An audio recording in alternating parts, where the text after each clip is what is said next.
Isang pangit na lalaki biglang naging kamukha ng pinakagwapong artista. At lahat ng babae, nahulog sa kanya. Pero ang hindi niya alam ang kapangyarihang yun, may kapalit na hindi niya kayang bayaran. Ang kwentong ito ay tungkol kay Tado, isang simpleng lalaki, hindi kagwapuhan, hindi rin kaakit-akit, pero may isang sikreto. Kung bakit siya, habulin ng mga babae.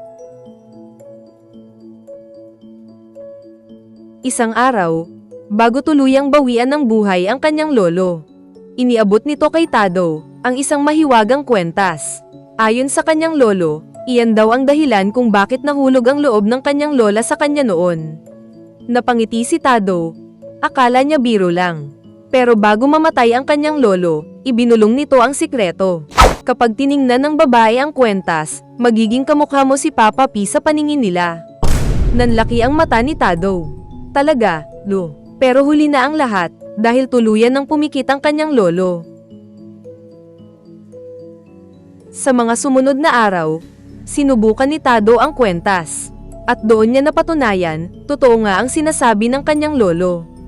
Kahit hindi siya gwapo, sa paningin ng mga babae, isa siyang Diyos. At doon nagsimula ang panloloko niya. 1, 2, hanggang sa dumami. Mga babaeng kanyang niloko, gamit ang kapangyarihan ng agimat. Hanggang sa isang araw, may nakilala siyang isang mayaman at napakagandang babae. Sinubukan niya itong bentahan ng ginto pero agad siyang binara. Peke yan, at ayoko rin sa mukha mo. Napahiya si Tado, pero ngumiti siya, at dahan-daang hinubad ang kwentas. Sigurado ka, at nang ipasilip niya ito, biglang nagbago ang lahat. Sa isang iglap, nabaliw sa kanya ang babae. Binili nito lahat, ibinigay ang pera, at hindi lang iyon.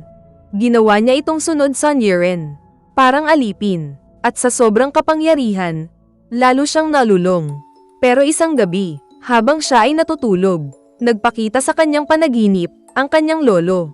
Galit na galit, inaabuso mo ang agimat. Nagising si Tado, pawis na pawis. Hindi niya alam na iyon na pala ang simula ng kanyang karma. Kinabukasan, may kumatok sa kanyang pinto. Pagpasok niya, NANLUMO siya. Dahil nandoon, lahat ng babaeng niloko niya.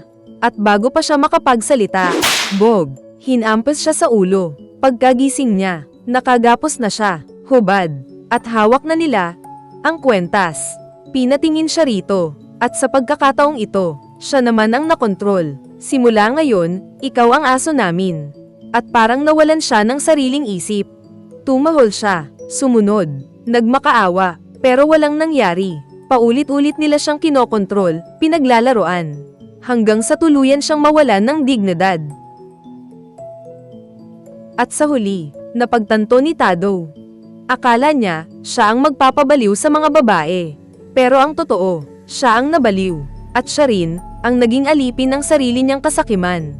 Dahil sa mundong ito, ang kapangyarihang ginagamit sa panloloko, laging may kapalit, at minsan, mas masakit pa, kaysa sa inaakala mo.